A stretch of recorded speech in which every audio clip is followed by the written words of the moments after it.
My friend Rosemary asked me if I can recreate this Thomas Kinkade, A Warm Winter Welcome snowman. I think I knocked it out of the park. Keep watching. Hey, Ma!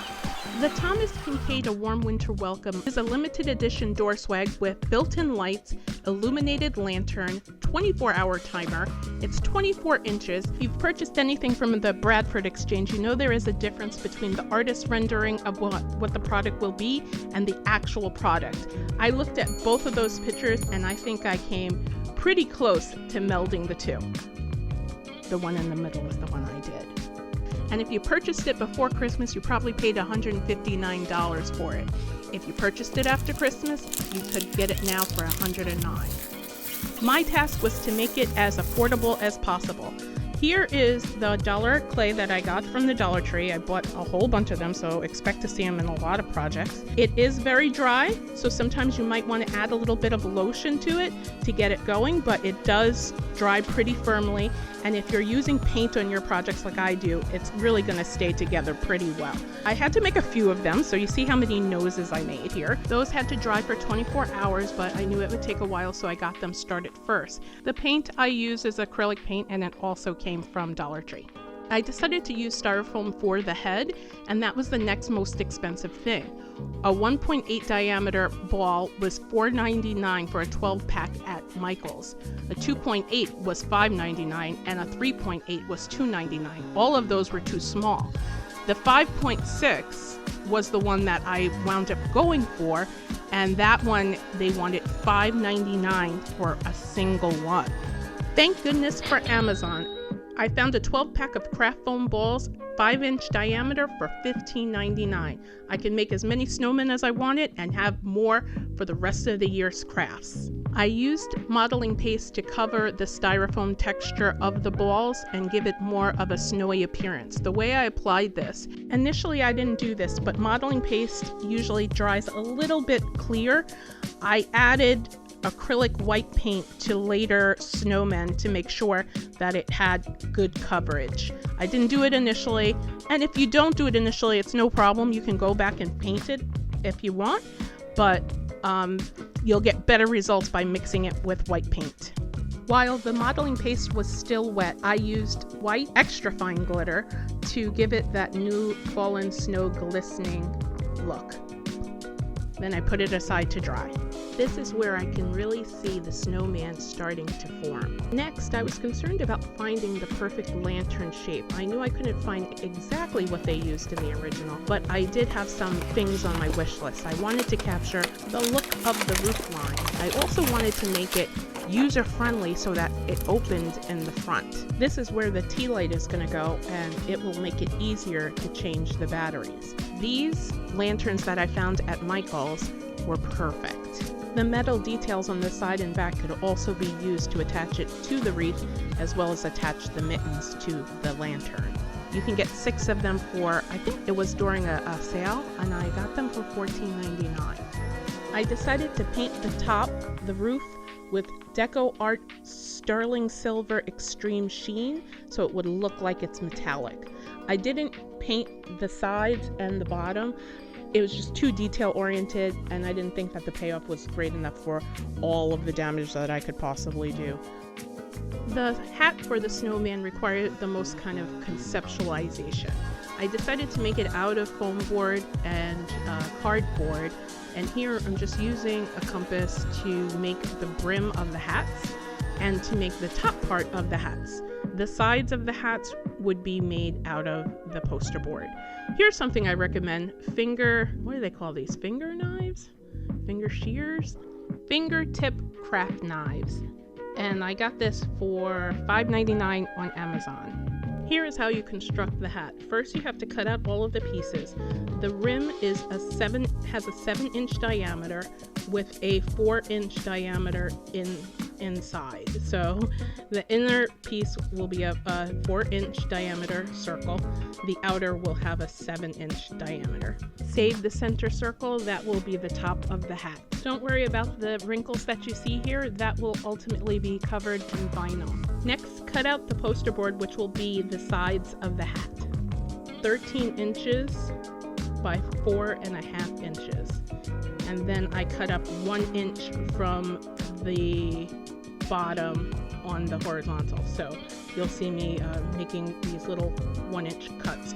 That's just so that once I put it inside the hat, I can spread it out easier.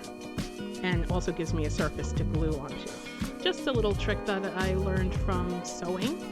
So after the foam board and the poster board, you have to cut out the vinyl. I was able to find this vinyl on Amazon. It's 12 inches by 30 feet for $14.59, and I can use it on a lot of different crafts. If you don't want to spend that kind of money because you're not really using a lot of it, you can just go to the Dollar Tree and they have vinyl nowadays. It's sparkly, but I think it could also work, and I think they do have the shiny glossy kind too. I'm hoping to get a Cricut in the next year, and so then I'll be able to actually use these vinyl pieces, so it was worth the investment for me.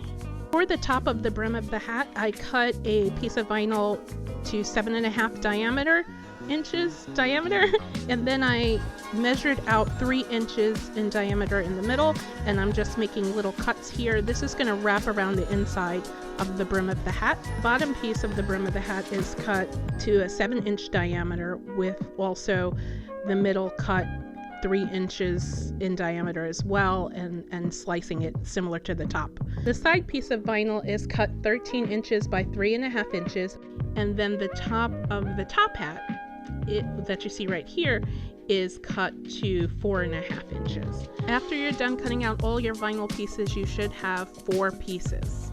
First, affix vinyl to the top of the top hat. Here I'm just going around and cutting around the sides so that I can fold these around the side of this piece. After this was done, I rolled it onto the poster board sides. The part that wasn't cut, you'll see in the next slide. Just roll it and glue it as you go, and then when you get to the end, you can glue it shut. It just makes a cylinder around this piece. You see, I just put a little bit of glue there, and then I started at the end, and I just kind of rolled it up like this. The area where we sliced it is opposite this side, so you don't want to do it on that side. You see here? You want to make the top of the top hat flush with the sides, so that's the effect you're going for. Don't worry, again, this will be covered with snow where they meet, but you want to try to make it as flush as possible. Just take your time doing this part and it will get done, and then you could just fasten the end or glue the end shut. And I think I even put a little piece of tape just to make sure that it was fastened. This will all be covered with vinyl, so you don't have to worry about any weird, unseemly pieces of tape showing. And then anything that we cannot cover with vinyl, we can cover with snow. So this is a very forgiving project. You see, I folded those bottom pieces out so that it will cause like a fan effect that we will later attach to the brim of the hat. Now this is the top of the brim of the hat, and you're just the larger piece. You're just gonna put it down flat, and then you could put the ring in the center, and then you want to make sure these are all cut all the way flush, and then you're gonna fold it around brim of the hat, and this is just going to make sure the interior is all covered up. Of course, you don't have to do this. You can just cut the centerpiece to 4 inches and line it up. But I found that this allowed me to have like a little bit more play. And if I was off on my measurements or something, it wasn't like life ending. Okay, let's turn this into a hat. So I just fed the bottom of the hat through the brim like this. And then I glued all those sides down. Make sure that you have the vinyl, solid piece of vinyl facing up, because that's what people will see more of. I just put some hot glue around the middle, and then I held it down until it was fastened. And I initially glued the sides like this, the wraparound sides, but later I think I just started cutting that off because it ultimately will be completely covered with snow.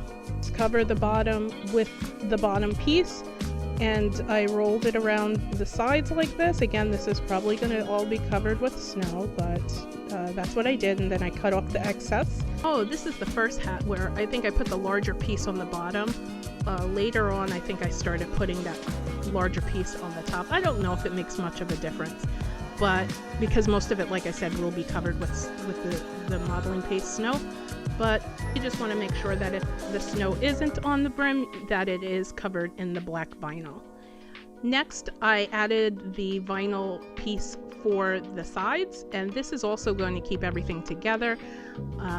Again, it is very forgiving because we have to put embellishments and snow on it, so don't be worried if you kind of have a wrinkle here or there. We can cover that later. Cut off the excess at the top. Then I just made cuts in the center circle so that it will fit on top of the snowman's head. Fold these ends up and inside of the hat. Then you could just take it and hot glue it onto your prepared snowman head ball. Here is the fun part. Use the modeling paste. This is the first one I did, so I was using it straight from the container, but like I said, you probably want to go ahead and mix it with a white acrylic paint so that it doesn't dry translucent. And now you're just going to add snow to the rim and have some snow kind of falling down from the top. What you're trying to do with the edges is cover up anywhere where the vinyl pieces meet. Also, if there's any areas where you have a wrinkle or you don't like the way that the vinyl lays, you can go ahead and cover that as well. And just have fun with it. It's modeling paste, so it has some dimension to it, and you could just keep on adding it to make it more bulkier, and it does dry pretty quickly. So here is where I had to go back and add white paint to it because it did dry with dimension, but it became a little translucent, and that wasn't the effect I was going for. No problem, I just added some acrylic paint to it and covered it up with the acrylic paint, and it still had the texture from the modeling paste. I try to keep these mistakes in so that you know why I do the things the way that I do them, and you can make a choice of how you want to get it done. Before everything dries, I did go ahead and add the extra fine white sparkles so that it looks like snow. Don't worry, I fixed the brim. Time to give our snowman a nose. I used Aleene's glue. You can use E6000. I wouldn't recommend hot glue because I've had experience where it didn't stick clay to styrofoam that well. So I would use some hot glue so that it sets up quickly, but use a permanent glue as well so that you know that long term it will stay in place. But that's how it looks, and I think we're doing pretty good. Again, I try to keep errors in. So at first I thought I would put little beads kind of as the snowman's eyes, and the other mistake I made here was I used fabric paint. It was puffy fabric paint, but it was still fabric paint. It turned out to be a drippy mess, and it did not look like a Thomas Kinkade snowman. It's a very distinctive face. So back to the drawing board. The good thing about this, like I said, it is very forgiving, so I was able to peel off the faces after they had set up and start again, basically. So that's what I did. I put more modeling paste and more sparkles on it. In order to give our snow boy his chilled, blushy cheeks, I used Tim Holtz Distress ink in Tattered Rose. This was applied with these makeup brushes that I found at the Dollar Tree. And now I am actually checking my reference. So I purchased this puffy paint at Walmart for just like a few dollars, and it really worked out pretty well. I also didn't use as much, which also kept it from dripping. Thank you for watching the video so far, and if you are enjoying the video, don't forget to give us a like. It really helps with the Google algorithm. And if you like to see crafts like this or DIY projects, or if we inspire you to do something on your own, please consider subscribing to Hey Maaa. We really want to grow in 2022 and we want you to be a part of it. Thank you. This was the perfect formula for Thomas Kinkade looking faces. I was so psyched at this point. I was showing everybody how close I came to the original. But we're still not done. To add the ribbon to the top of the top hat, I first put the Aliens glue that I was using, or you can use E6000. Then I used hot glue just so that it will affix faster and I don't have to wait for the dry time. I wrapped silver ribbon on there. I purchased this ribbon from Dollar Tree and it was very thin, so I did fold it in half so that it would be more opaque. But you can use any type of ribbon that you want for this part.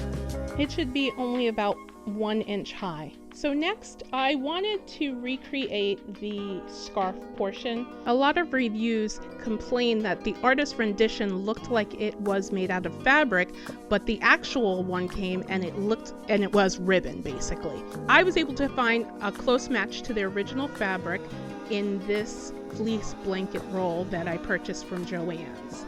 It was $7.99. And here's a fabric hack.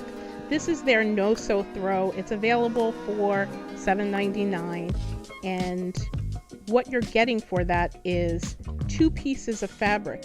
One that's the check pattern, 48 by 48 inches, as well as a large piece of blue fabric that I figured I could use for the mittens, also 48 by 48. Keep in mind that for each pair of mittens you will need 4 of these shapes. I also had some white fur that I used for the cuffs. I cut out strips for the scarves. Keep in mind, I was making multiple ones. You only have to do one of these, and I think that the width was 2 inches across. You could just make it as long as you need to so that you can make a bow. Now these mittens, kind of convoluted. Don't do what I did. Don't sew it on the sewing machine, just sew it by hand or glue it together. They're just so small and frustrating to sew this way. The other pricey item that I was worried about were the actual swags. My solution was to use these tabletop Dollar Tree Christmas trees. If you are going to go this route, they are in high demand around Christmas time. I would recommend that you either source them early, or if you're going to order them online, I would recommend that you have them delivered to your house. I did have a shipment get lost in the store somewhere. They made it good for me, but it did take a month to get everything resolved with all the wait times, etc., etc. So again, learn from my mistake. So initially I was making these with 3 trees each. I fastened 2 of them together, and then I fastened 1 to the bottom with wire and these really nice pine needle wires that I found at the Dollar Tree. But what I found is that it didn't really look different from the other side. So you can do this with only 2 Christmas trees. And then you can use those wire pine needle things to fill it out and thicken it up if you want. As Dr. Strange would say, we're in the end game now. So it's light time. I purchased all the lights that I used for this from Amazon. And again, I'm leaving all the links in the description below. They are affiliate links, so anything that you do purchase with them will help out the channel. Like I said, for 2022, we are really trying to grow. Also, most supplies that we use are always located at heymaa.com. So the lights that I ordered, I did get them in bulk. You don't have to do this, but I knew I would use them for crafts throughout the year. I ordered a 12-pack of LED lights. They are a 7-foot string, and they have 20 lights per string. And that was $15.99. That was a great deal. They also have a timer. Although you can get these in a warm light, I purchased a cool light for the strand lights. For the candle light that I was putting in the lantern, I purchased a warm light for that one. And this one is also, I bought it in bulk. 12-pack was $15.99, and this also has a timer. The way these timers work, it's basically whenever you turn it on, it will be on for 8 hours, and then it will be off for 16, I believe. I think that's the ratio. But that will eat through your battery really quick, so might want to do it manually. So I just showed where I glued the mittens shut. I basically just stuffed it with some cotton, and then I glued it with hot glue. And these I first wired to the sides, and then I